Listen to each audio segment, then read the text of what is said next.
There is smoke around the Kiefer Sherwood trade front as NHL insiders have linked a multiple Eastern Conference team to the Canucks forward just a week after they vowed to make this team younger, and trade talks have started to intensify around one of the Canucks fan favorites and most desirable players. We're going to break down these reports on Kiefer Sherwood and how it affects the Canucks moving forward in the trade front. We're going to break down all of this, but before I do, I just want to give a huge shout out to everyone watching. Sincerely, I know this team hasn't been great right now, but I want to give a big thank you. And listen, if you're part of the almost 57 or 58% watching this and you haven't hit the sub button, you want to stay up to date on everything to do around the Canucks, make sure to go down and hit it. It's completely free. It means the world. And in return, we'll give you daily updates from around this team. Now, we know the big thing around the Canucks now is what to do with their pending UFAs. We've seen Jim Rutherford speak on this, vowing to make this team younger, wanting to acquire younger players and prospects when they move out their pending UFAs, and there has been a lot of smoke around Kiefer Sherwood. Now we see Chris Johnson speak out as well. It goes Vancouver, Nashville, and Calgary in that order for the most likely to start making moves. So it seems like a domino effect when the Canucks start to sell is what's going to set the market on this trade front. Now, going into this reports, there's a lot floating around. Since we've seen Jim Rutherford speak to the media, there's been so much, even Sportsnet dropping articles with the Canucks near the bottom of the standings. Kiefer Sherwood could be a strong candidate to be dealt. Here's a look at some potential landing spots. Now, in this report, he does speak on a few teams: the Philadelphia Flyers, the New York Islanders, all the way to the Tampa Bay Lightning. But when looking through this, there's a lot to look at. Now, with Kiefer Sherwood, I want to make it very clear. I would love to keep Sherwood a fan favorite and a big impact player on this Canucks team. We're seeing the year he's having, 12 goals in 26 games after having a career high of 19 just last year. Kiefer Sherwood is a very interesting trade piece. As a fan, I love Kiefer Sherwood, but as the business side, when you're looking from management's perspective, this is the 30-year-old that is a UFA. We've seen the Canucks too many times, and this is the blame on management. Let their pending UFAs walk. They almost did this with Brock Boeser this past offseason. 2 years ago, we've seen it happen with Lindholm and Zadorov both walking to the Bruins. So if the Canucks feel like they cannot sign Sherwood to an extension, someone that's having an incredible year. Yes, his goals have dropped a little bit in November. We can see the expected goals is higher than what we've seen in October. We know the second or scoring chances, the inner slot shots, everything is trending up except for the shooting percentage, of course, but 20% is not obtainable. This is a guy that every team is going to be in on, and that's where the reports really start. Now, we do see with this, James Murphy comes out. He says RG has learned through an NHL source close to the situation that the player Sweeney, the Boston Bruins general manager, has recently acquired about our Canucks wingers Kiefer Sherwood and Conor Garland. Now, the big thing is we've seen many insiders speak on it, that Conor Garland is a player that, yes, the Canucks are not just going to hang up the phone if you say his name, but it's going to be very unlikely that they move on from it. But with the Boston Bruins being linked to this guy, it does get very interesting.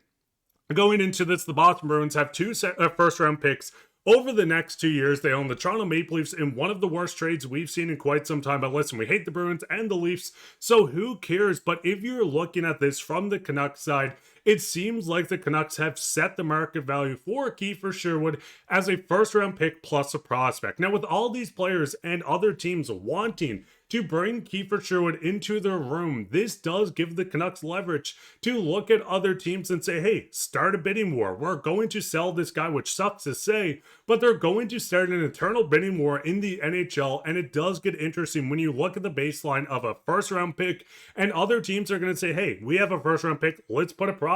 Then you continue up the ladder until this Canucks management gets exactly what they want for a guy like Kiefer. Now, looking at the Boston Bruins, once again, you're going to poach that first round pick. They're not going to give up the Leafs because they are a bottom 5 team right now, but maybe you go after a first round pick from the Boston Bruins. Maybe you try to go for the Florida one. They are struggling. But there is one player in particular from the Boston Bruins that is very intriguing. Now, going into this player, it is Fraser Minten. You can see Fraser Minten from a little place called Vancouver, BC, Bringing the hometown young player into this team would be exactly what this management's looking for. Now listen, I spoke to Kirk Dave from Bruins Digest, and he said there's a bad chance that they don't move on from this guy. He seems like a fan favorite. Management loves him, and so does coaching. But if you're in the situation and the Bruins say, hey, we're one piece away, we think Kiefer Sherwood is what pushes over the top to go on another run to win a Stanley Cup, then maybe this is where you can get a first or a second round pick and bring in a guy like Fraser Minton. Now listen, 8 points in 27 games doesn't seem like a lot. Reliable on the faceoff dot this past year, 51% on the dot. It gets interesting if you want to poach a guy like this. And once again, fans, I understand, myself included, I hate to see Sherwood go, but if management has to sell off a guy, it seems like it's very likely Kiefer Sherwood is what every team is looking for. Now, going further into this, Elliot Friedman continued on. Rick Tocchet knows this roster better than anyone else. Watch Philly here. That's a playoff spot.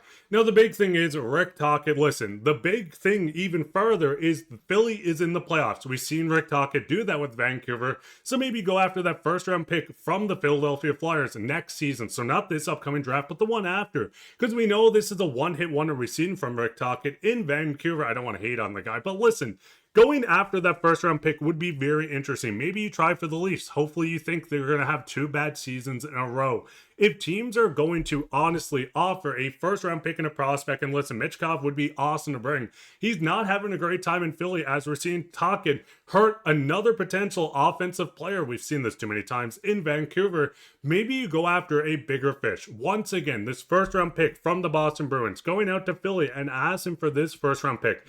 It gets interesting, and you go farther in where Freeman said, I thought Sherwood might happen fast. As a matter of fact, I thought there was a chance Sherwood might happen before the end of the road trip. Now I am less certain of that. Now I look at this in 2 ways. The Canucks are not on the road trip. They just played their game versus the Colorado Avalanche. With this game, he could be traded before returning to Vancouver. But I like the aspect that a lot of these reports are saying, hey, management wants to make changes. They want to get young players, picks, prospects, anything else. But this is a team that's not going to say, hey, we're going to take the best offer or the first available offer. A team might offer a second, and they're not going to look and say, hey, let's just take that because we want this change. They're going to gauge the market on every one of these teams. They're letting teams call and say, hey, this is what we value player. They're waiting for the next one. This could be the Minnesota Wild, to the Boston Bruins, to the Philadelphia Flyers. With all these teams calling, and you're going to answer the phone and say, hey, this team offered us this. Maybe you're going to call back the next day with an upgraded offer. I like that management is not rushing to change things and at least taking calls on all their players. But fans, what is your thoughts on this?